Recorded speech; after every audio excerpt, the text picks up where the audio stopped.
launch team wishes you good luck and Godspeed.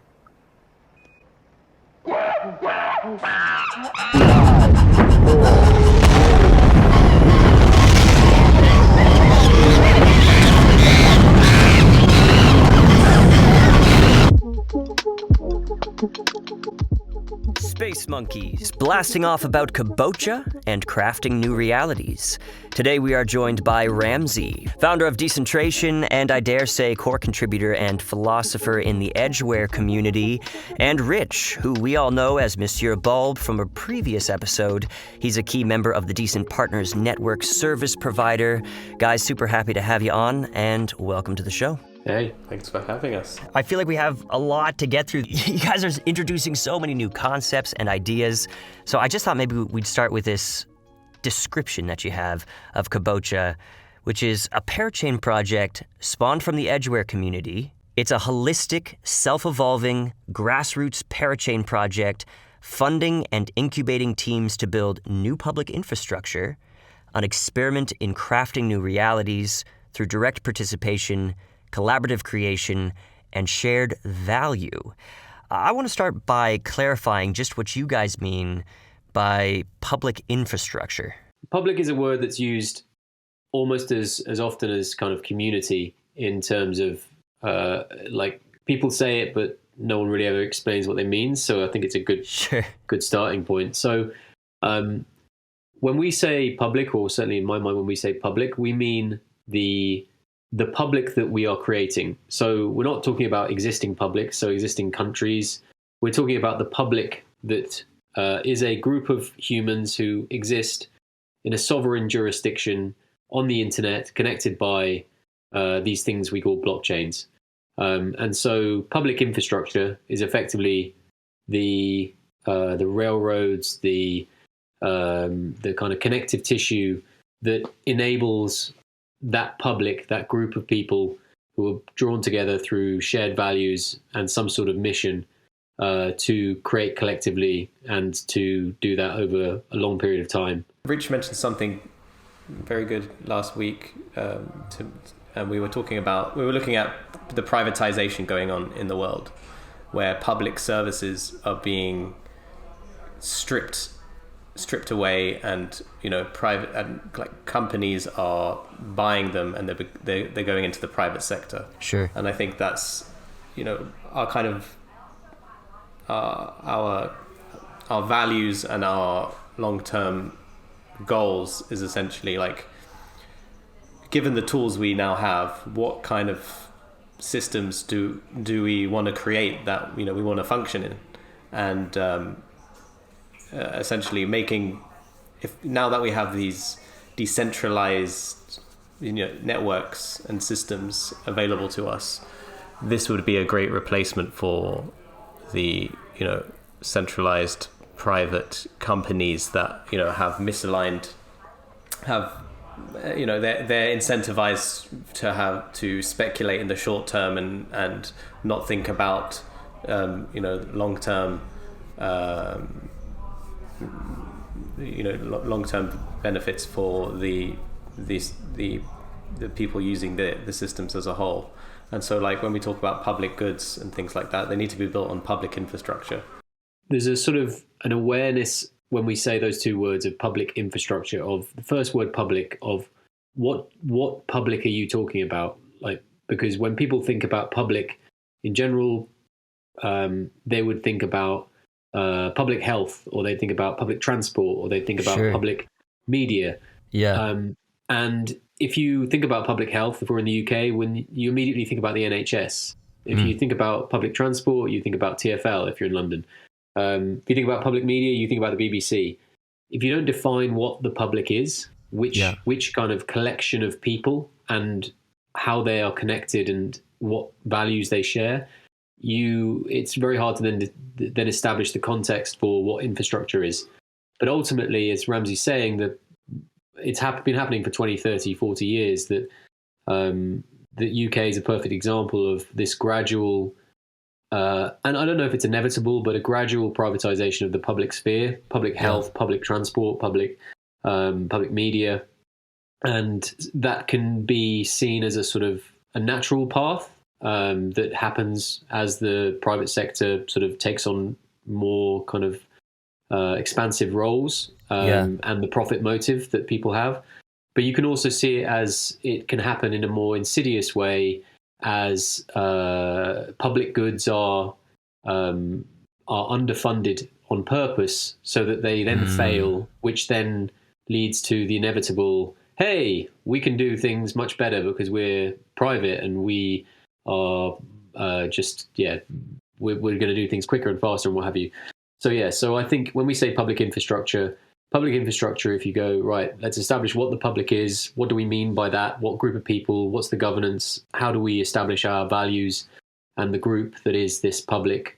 And then secondly, that infrastructure can be at the base level public accounts. So the Kabocha blockchain in its operation is securing the ledger of the public.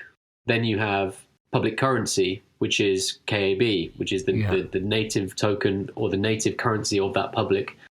And then on those foundations, we can start to imagine how we build the services of that public that can extend into all the areas that we understand, whether that's public health, public transport, public media. And we're not kind of trying to run before we can walk here. Yeah.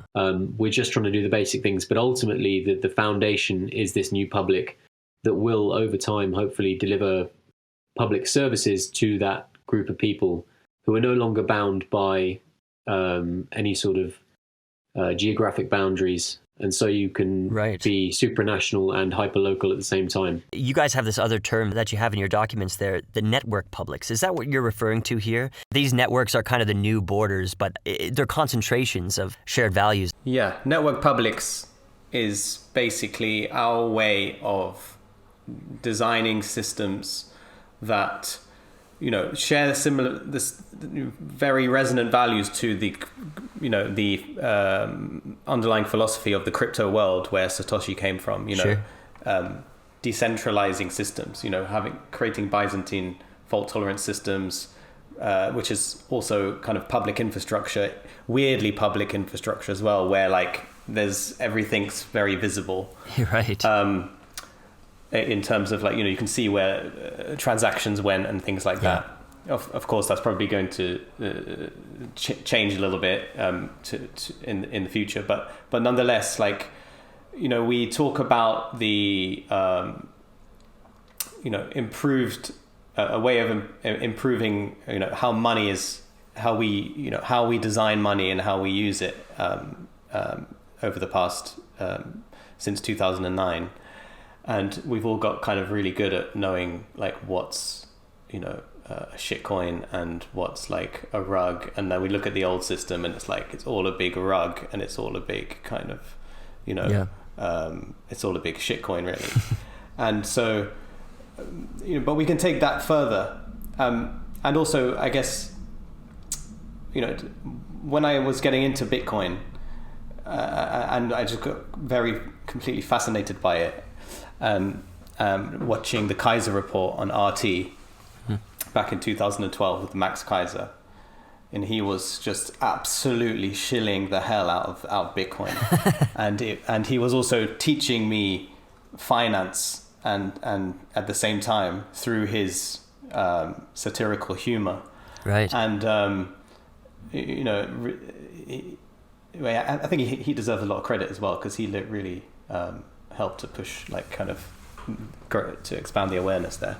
But nonetheless, I became I was sold and I became a someone that was sharing that with lots of people and trying to explain to them what Bitcoin, why Bitcoin, what are the problems that Bitcoin solves and things like that. And what what we found back then is, a few people kind of grasped it and resonated with it, but mostly it was just kind of people didn't really, they didn't know what the problem was, so they didn't really see it as a solution, or it was like when I would talk about what the problem would be, like, with central banks and things like that,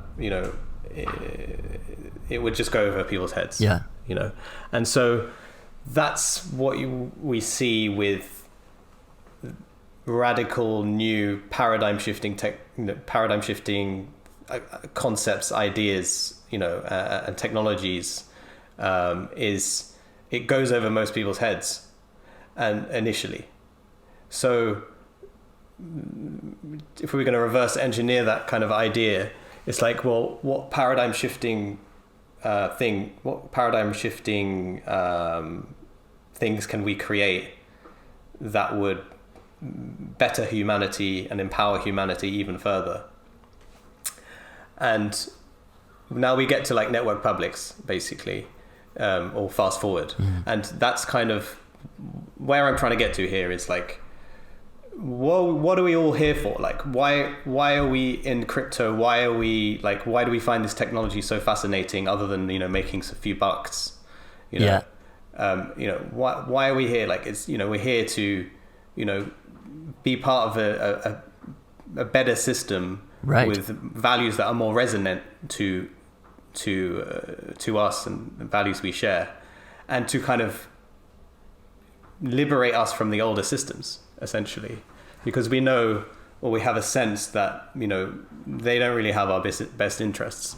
And so when it, Bitcoin did great, was a pilot project for showing what you can do with when you liberate, when we design your own money as a community, using such technology.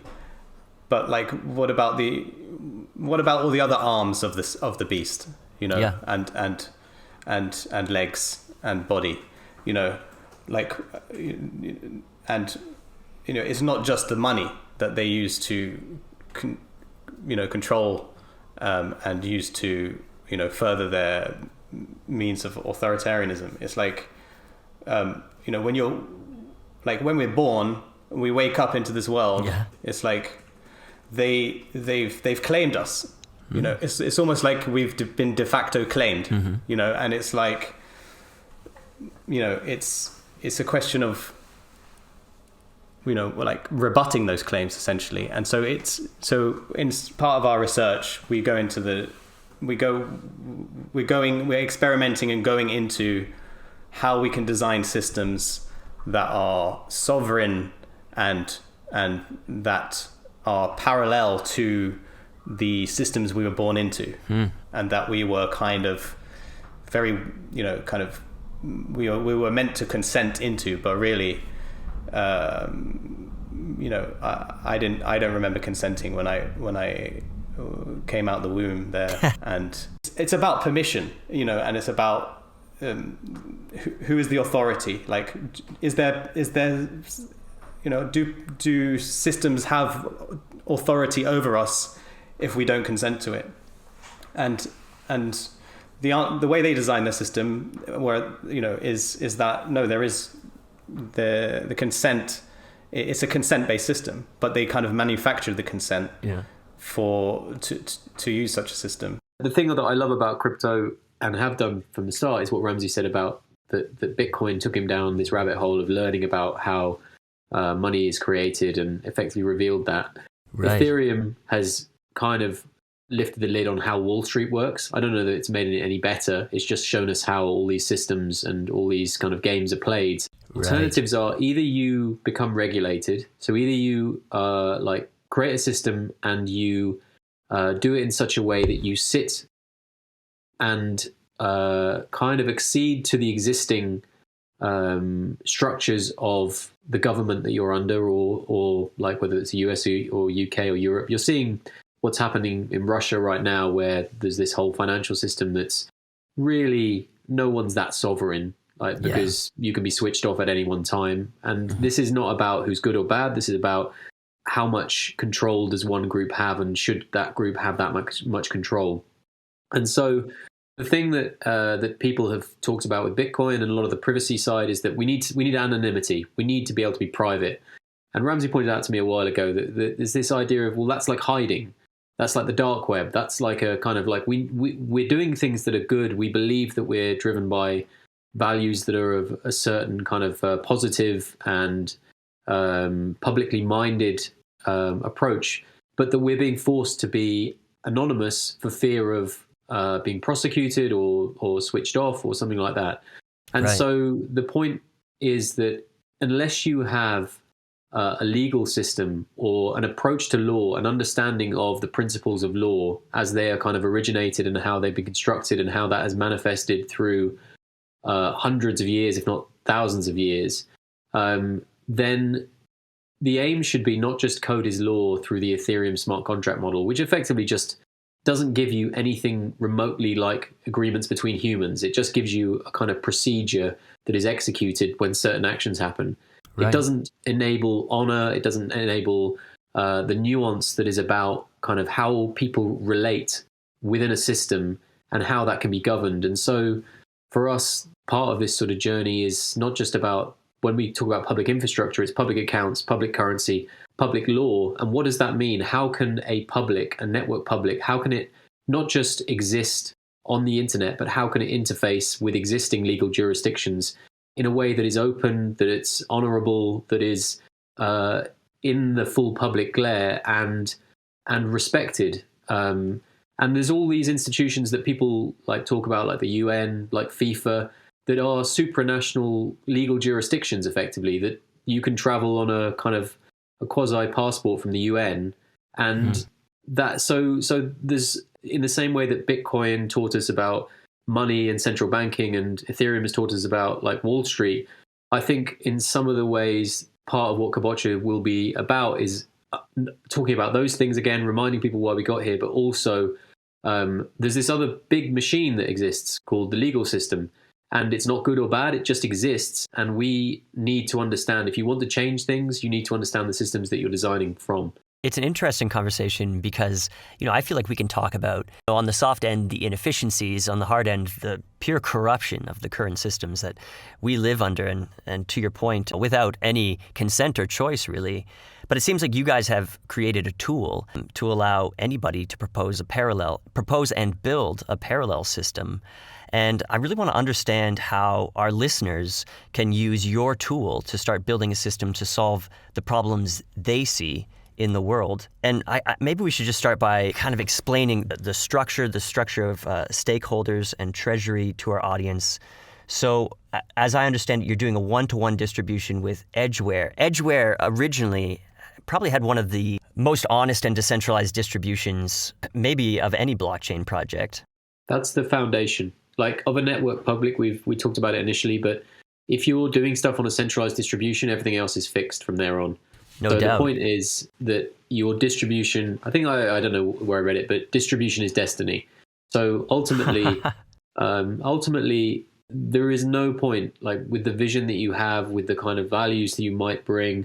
Yeah. If you are already centralized, everyone talks about this idea of progressive decentralization. It's easy to say. It's much harder in practice to do. So I think the foundation, as you say, of Edgware, of Kabocha, is a kind of we're using them as the kind of like the substrate, the literal substrate, and we're using that as our bootstrapping mechanism to kind of create this broad and fair distribution of token holders with kind of relative value alignment with Edgware holders, and then building from that base. So that is the kind of base of our public, that kind of broad kind of distribution. So 14 days after you guys win a Parachain, everybody who holds an Edge token will get a corresponding, is it one or is it going to be 100 CAB tokens? It's a 100 to 1 denomination. So effectively, if you have 100 at Edge, you'll get 1 CAB. And then half of the Edgware Treasury is going to go to reward those who contributed to the Crowdloan. And then you're going to be left with this Treasury. It currently has no value until CAB hits the market. What does this Treasury do, and how do stakeholders interact with it? Kabocha has value, like but it just won't have a price. until it hits the market. Okay, good distinction. We're building thank the you. value. We're building the value and we've been doing so for the past 6 months now. After we've come out of Edgeware, we've been funded by Edgeware and mandated to kind of work on this Parachain project. Sure. But in parallel, we're also working on our network Publics, and we've kind of gone over the kind of roughly over the concept there, and so the question is, what will it take to create a network Public? Yeah. So people can come and communities can come and get come through our Edgware and Kabocha's grassroots incubator, which I'm a product of. I came into it just over 12 months ago, and it's a sort of ashram for founders, creators, developers, teams to get acquainted with the ideas around what we're talking about: blockchain, substrate. Why are we doing this? Contemplate. We're in an ashram, so what we're doing, we're kind of like contemplating and stuff, meditating, sweeping some floors, and to do that, and to do that in a network of your peers as well. That's important. That it's not just, I'm a developer, I want to do a job. What's your job? Where's your recruitment consultant? Where's your list of work to do? Like, that's a thing that people mistake, or until you contribute and you understand how multifaceted this contribution is and how many different areas, how many different types of people who ordinarily wouldn't be communicating together, who do speak very different languages. That's the kind of, as Ramsey said, the ashram is the meditation is not just a kind of, I'm going to go and study Rust as a language. Which is what I did. But as you say, you balance that with a sort of holistic approach to what we're doing here, which is, we're building, part of a lot of this is building communities. You're building a community and you're building a social technology with these underlying values that we all share, and we're building stuff. And what emerges from that is group projects, technologies, and things like that.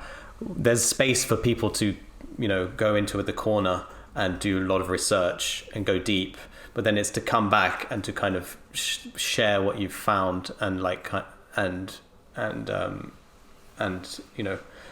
basically do your meditations, and then once you've got to a point where you're enlightened, when you've come up with an idea that resonates with the community, then you can get funded as a founder or as a team of people to build your own project, essentially. And so this is how we got to Kabocha. The reason as well that we went about building Kabocha in the way we built Kabocha is that it's been both kind of, there's a balance of kind of it being organic and it emerging out of the community, and it being kind of intentional in terms of where we're directing it now. But the point again about that distribution is, if we said, hey, we love the idea of building these network publics, but we have a very explicit view of what a public is, and we want to build this thing right now. And you guys can't see it yet, but we're going to build it, and you'll see how great we are later on. So what we're going to do is we'll just kind of raise money and then come back to you and kind of with the thing when it's finished, and you'll be really impressed. And the point is that a network public is the technology, and as Ramsey said, it's a social technology. Therefore, it's also about the cooperation and the debate between the public as to what is built, how it's built, who builds it. And therefore, there isn't an issuer of Kabocha. This is a genuinely community effort. Even Ethereum, when it was launched, Ethereum was a private crowd sale. Right now, Kabocha is being launched on this fair distribution, but every single aspect, literally every single aspect, is being built as components so that everyone can see what we're doing, how we're doing it, how we're learning as we go. We're communicating the stuff. You can see the kind of like the troubles, you can see the arguments. And ultimately that's the only way. When we're building in public, we're building everything in public so that can become the template. So when we talk about building a network public, Kabocha is the first example of a proto network public. We are literally figuring it out as we go. But ultimately, this is a path. These are breadcrumbs. We talk about these being breadcrumbs that people can follow. And sort of your original question was about the treasury. We have kind of traditional substrate treasury, as you say, which is derived from the initial distribution, which is instead of Edgware we are moving to Kabocha. That will be the founding treasury, which has got 4.9% of supply. That's for the founding stewards and for collators and for basically just the startup costs of just getting this going and pushing it forward. But beyond that, all of the funding going forward, there will be no dripping of Kabocha into a central multi-sig. We will be only minting new coins when the community agrees to approve a proposal.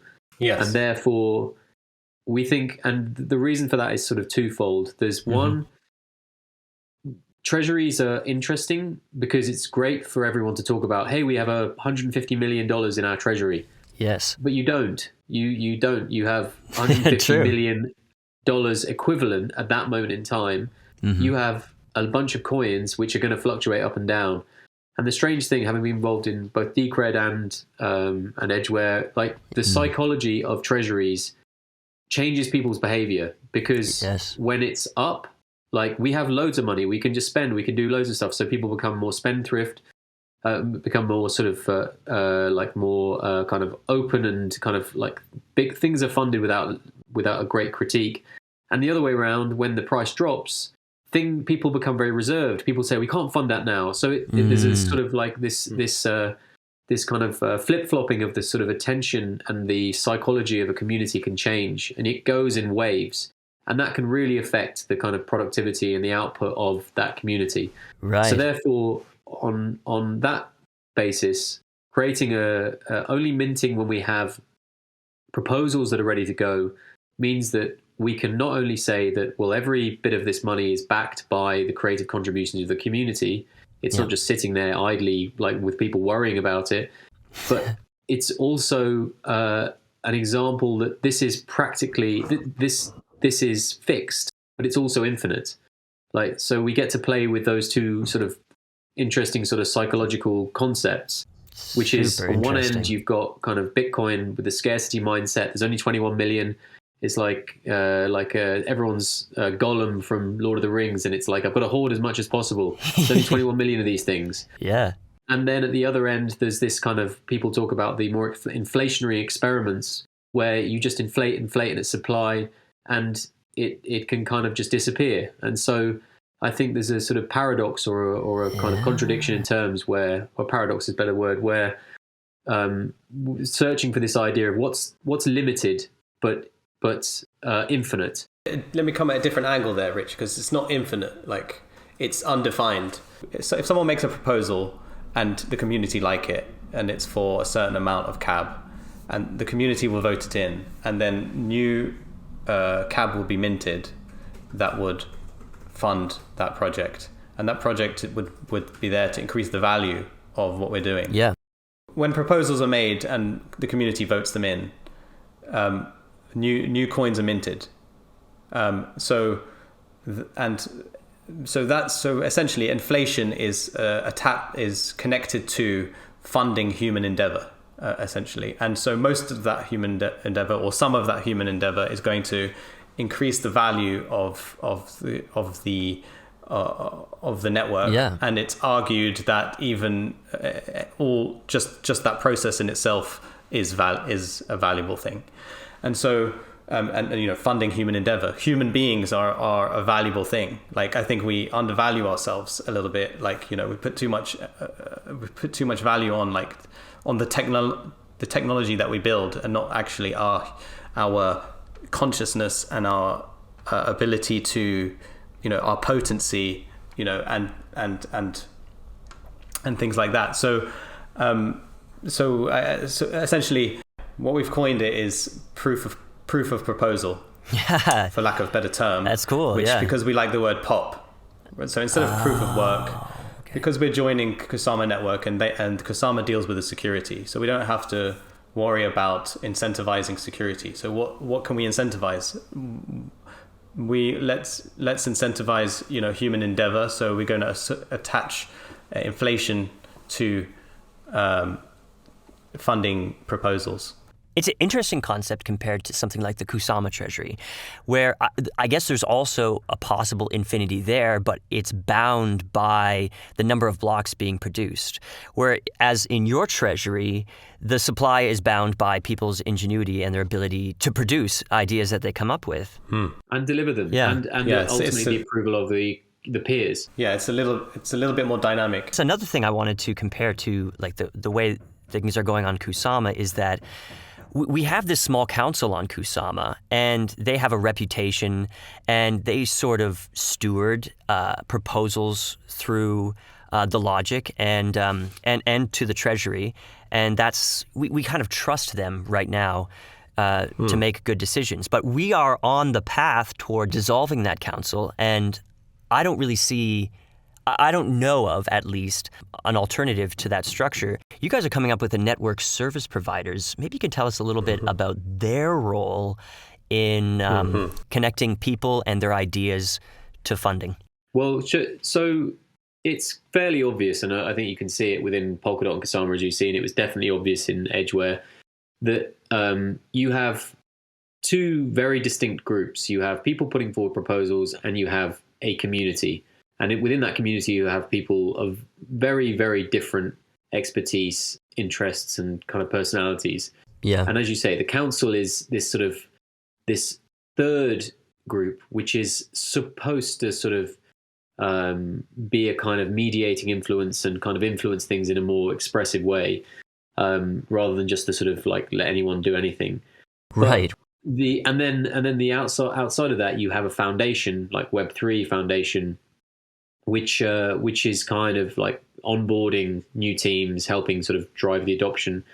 But neither are particularly kind of like they're kind of quite narrow in their focus. And I think what was obvious within Edgeware, and this happened in Decred as well, but within Edgeware was that there is a missing mediation, a missing mediating entity which can look after the interests of and understand the challenges faced by the project, like its community, like the technological capabilities, the governance systems, the kind of spending, and then on the other side you have people with great ideas, great interests, like experience, talents, who go, hey, I want to contribute. I'm going to like put this proposal together.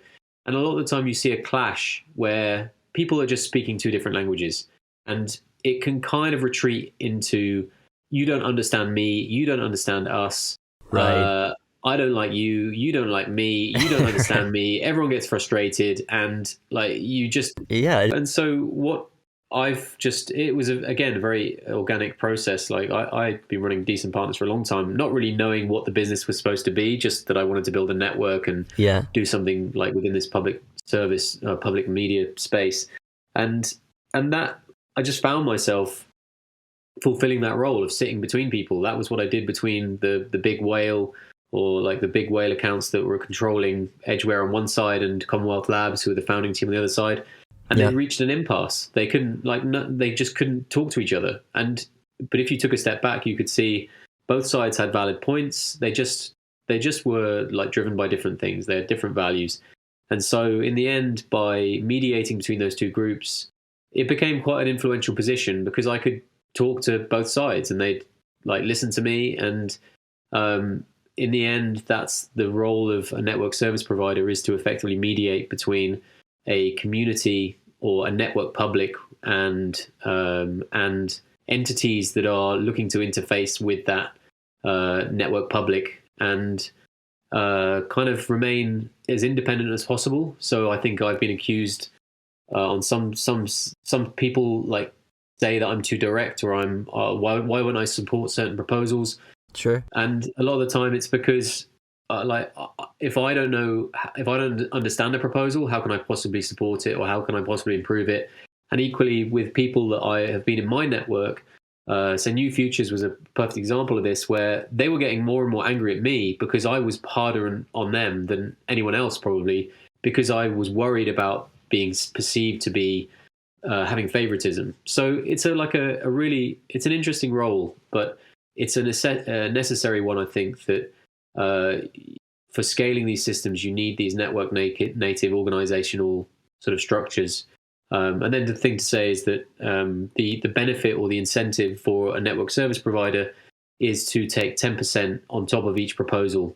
Yeah, that's interesting. And that means that over time, the network service provider has kind of knowledge of all the different teams, all the different projects, right? Is benefiting from inflation and or not inflation, but from the proposals that are approved. And as you know, with the way that Substrate works, that there is this 5% bond if you put a proposal forward. So ultimately, there is a 5% risk of putting a proposal forward and it being not passing, but there's the 10% upside. So it feels like it's a kind of mediating entity that can help solve that problem. Fascinating concept. I also wanted to ask you guys about cultural collateral. Yeah, Rich. Yeah, what do you mean? Oh, okay, Rich. Well, it's an exchange of value. So okay. Right now, there's only two. Again, like look at Polkadot, look at Kusama. You can look at the treasuries and their funding. They are advancing funding as grants, and in general, grants are understood to be money without. There's no exchange of rights. There's no exchange of value other than we think you're going to build something valuable to the ecosystem, right? And you are going to promise to do that thing, and hopefully it'll build value collectively. And it's very similar to a kind of a charitable foundation would offer grants to groups to advance the kind of values or the kind of mission of the charity. So that's one version of it where there's money goes out, but there's no real value in kind returned other than I'm going to build this thing and hopefully it'll accrue value in some way. The second version that's been sort of experimented with in crypto is the investment model, the kind of decentralized VC firms or these NFT funds that are buying up NFTs and or investing in projects and taking a stake in a company or a token, and then hope that at some point that will yield more value and more value. But that's almost like a separate entity that you're putting money into, and hoping to get a return. The kind of middle ground is something that is entirely sort of stolen from the BBC or public service broadcasters. Although you can see versions of it in places like Netflix, but like the model is you request funding for the project, and in return you assign rights in that project, which are retained by the entity that's funding you. So you get the funding you need to create the thing you want. Yeah. And in return, you assign the cultural collateral, which are the Genesis rights manifested as NFTs built on the remark standard using the palettes that will be core to the chain. And so these are effectively building a reserve of the creative concepts and output of the projects that are built. And so by retaining those assets within a community reserve, we can effectively use that ownership and that granting of rights as kind of expanding utility, which can then be granted to cab holders. So it's a way of building like a backing for a currency. So Kabocha is a currency. What's it backed by? Well, it's backed by the creative contributions of the community, the people who put forward proposals. We just call that cultural collateral. And so there will be a bunch of examples that will come out that will make more sense of this. And this will probably be how New Futures ties into Kabocha as well, as a kind of way of displaying the kind of I don't know if it's the right word as a museum. I don't know if we've got the right word, but imagine this is for the network public. What are the things that we have created together? What has been the achievements of the network public? what designs, what ideas, and the example I've always used is that imagine, like when people talk about, well, why would it be valuable? Well, imagine the Beatles writing one of their famous songs, and it's just the scrawl of paper, which is their sort of first authored work. Well, like imagine if that could be retained and kept as sort of the valuable like initial design of that. Publishing rights as well, like in this Beatles example, would it also be the ability to print? That's where we come back to the origins of like what Ramsey was talking about earlier about the kind of the legal aspects of it, is that as you see this going forward, if these assets, if these valuable rights can also be retained by the community and can become valuable in their own right, and the value can accrue to the community as they are utilized, then that's just another way of expanding the sort of the value capture of the community. Yeah. The community is capturing value, and then that value is administrated and governed. Is Kabocha governed with those beautiful seeds you guys are handing out for the crowd loan? We're figuring that out at the moment, but that's okay. A lot of this stuff we are building. You're literally seeing us building this as we think of it, as we figure it out. So yeah, you see a lot of PFP projects, all these things that are, I'm going to buy a Bored Ape or I'm going to buy a whatever, and there's only 10,000. But it's a sort of, Ramsey talks a lot about like the idea of energy or like limitation. But the point is like it's a limiting idea, and it's rarity or scarcity as defined by some algorithm that has nothing to do with you. The algorithms that we are the things we will bring to the project, the way we vote, the way we contribute, the value you add.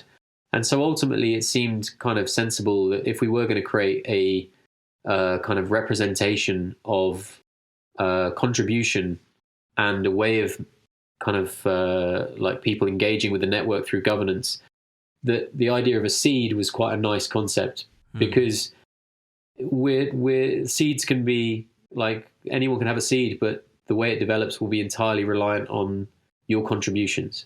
And we see that through a lens that can be visual, so that, and beauty can be the eye of the beholder, and it can also be utility, it can be reputation, it can be identity, and we haven't figured it out yet, but ultimately the logic for what happens with seeds will be determined by people's contributions. The Cab Seeds was a proposal that was made by New Futures, which was a funded entity out of Edgware, and one of the founders of New Futures is a guy called Beej, and he's a wizard of an artist, and so his Cab Seed proposal got funded by Edgware on behalf of Kabocha. And he's made these seeds that are, they move and they're interactive, and we're going to we'll make the interface for that basically. But as Rich mentioned there, like they are generative NFTs, so they change based on certain variables, one of them being governance contributions. And governance contributions means voting, and participation, commenting on proposals, and things like that.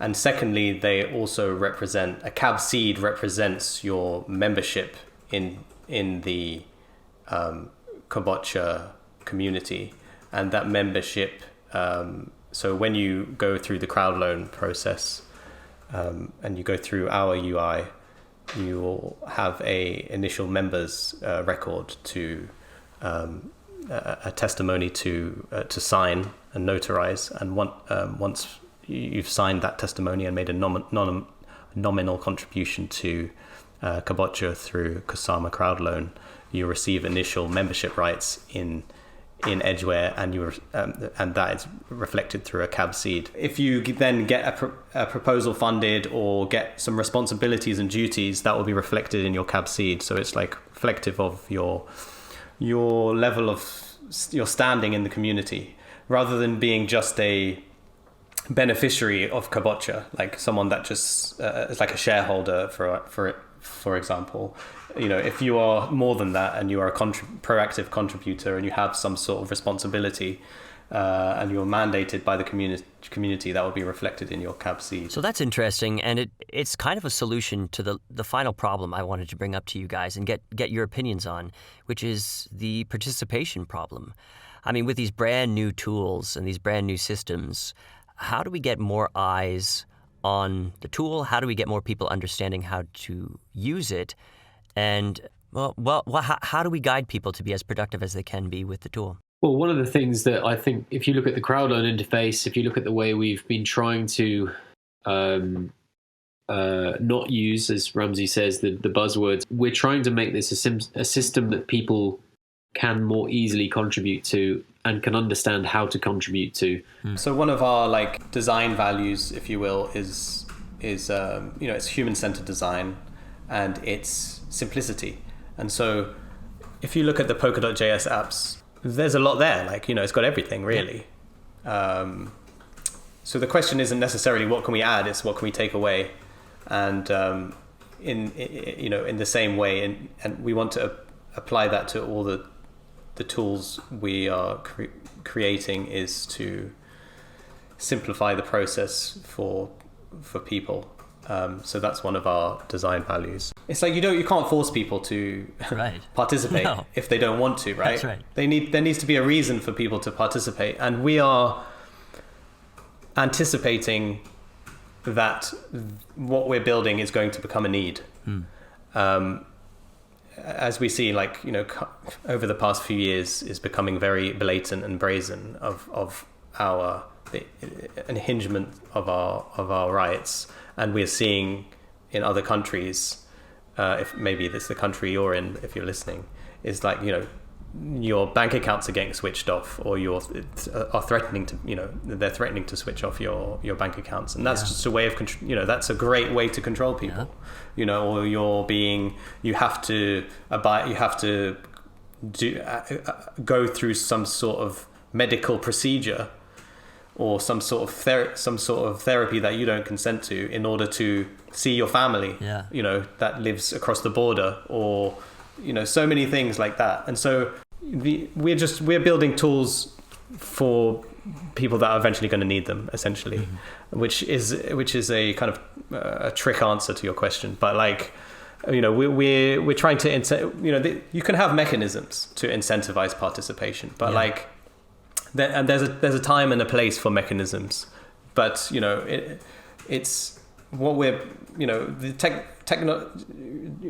technologies that we're building are more dynamic, rather than being fixed mechanisms. They're more of holistic, dynamic, human, social technologies, essentially. There's this illusion that blockchains are this kind of indestructible, kind of decentralized thing, but in reality, it's this constantly, morphing, changing, dynamic system that the people building it are that the values of the community that are building these systems, the technology that gets created is embodied by the values of the community that builds them. What I think I've learned from this conversation is that you guys are really using the core values of individuals connected in a network, and you're turning those values into a productive network that can be a parallel system to all these other systems that we're living under now. That's what I got from it, and I think the interesting thing about your project is that as you said, you're designing it right live before us, and everybody who wants to be part of the conversation can also be a contributor to that narrative as it develops. So I know you guys are doing a massive kind of media blitz now. You're on several podcasts. Where can people go to hear more about this conversation? You're the biggest podcast. Jay. Like, So where's the centralized location people can go to see everything that you guys are putting out during this crowd loan campaign? we have a website. We have a website. Okay. Like, there's supposed to be a blog. We haven't finished it yet. Like, there's a post up there which I was supposed to finish. So we're getting our shit together in the next week, I'd say. Like Twitter is like that thread that I put up yesterday. Yep. Like we're literally figuring it out as we go, and we're not bringing in big agencies or kind of like marketing agencies or anything like that. The point is that this is all being funded. The stuff that people are seeing is being funded and facilitated through Edgware with a random group of people who almost to a person have never met each other. Like me and Ramsey only met up, I think, after 6 months. The fact is we live obviously in the same city in London, but like I would say the contributors on Edgware, like half of them are outside the UK. Like we haven't met any of them before, so it's the media strategy. We've got a few things coming up, but I think it's working in the way we hoped, which is people are coming to us, like people who are interested, who resonate with some of the things we're talking about, are finding us. And we can't please everyone, and we're not going to be able to translate a lot of these ideas to most people, because lots of people aren't going to just get a lot of these ideas, because they'll still be in the mindset of Ethereum and building these layer 2, layer 3, layer 5, all that stuff Ramsey was saying. So we don't need to reach everyone. We need to reach the right people at the right time with the right energy. And this is a podcast that we think is, I think, again, because we resonate with you, because you're doing this from a kind of grassroots perspective, if anyone else wants to talk to us or interview us or push us on any of these ideas, then you can come to the website, you can come to the Edgware Discord, you can come to the Edgware, the Kabocha Discord. We're also on Telegram and Element. And we'll be making these systems easier and easier to use. The things that we fund, I keep saying this Edgware, no one really seems to understand this, but the things that we fund are the marketing, the projects that we bring to or arrive or bring to kind of the funding part of the system. Those projects are the marketing. That's building awareness. Yeah, sure. So there are a few proposals that will be going up pretty soon, which are more mainstream. They're with bigger groups who have tens of thousands of followers. But again, we're not doing it in a way that it's oh right, there's an influencer here, they're going to tweet about Kabocha. Yeah. It's again, can we solve a problem for a group of creators or builders, and can we enable kind of this collective creation and direct participation, which is the kind of core of what we're trying to do. Yeah, we can be influential without having to be famous necessarily. It's and so, and one thing I'll say here is that if there's if you're a creator, if you're an engineer, or if you're just someone that wants to be a proactive participant in these new decentralized systems, networks, then what I suggest is, if you come into Edgware and Kabocha community, you will be welcomed. If you're proactive and if you show upfront value without asking, without wanting to get paid instantly for it, and show kind of and you feel connected to the project, then and sweep a few floors, then you will be funded to, and you can, you meet there's some amazing people in this community of all different types of skill sets, and all different, they got different things to bring to the table.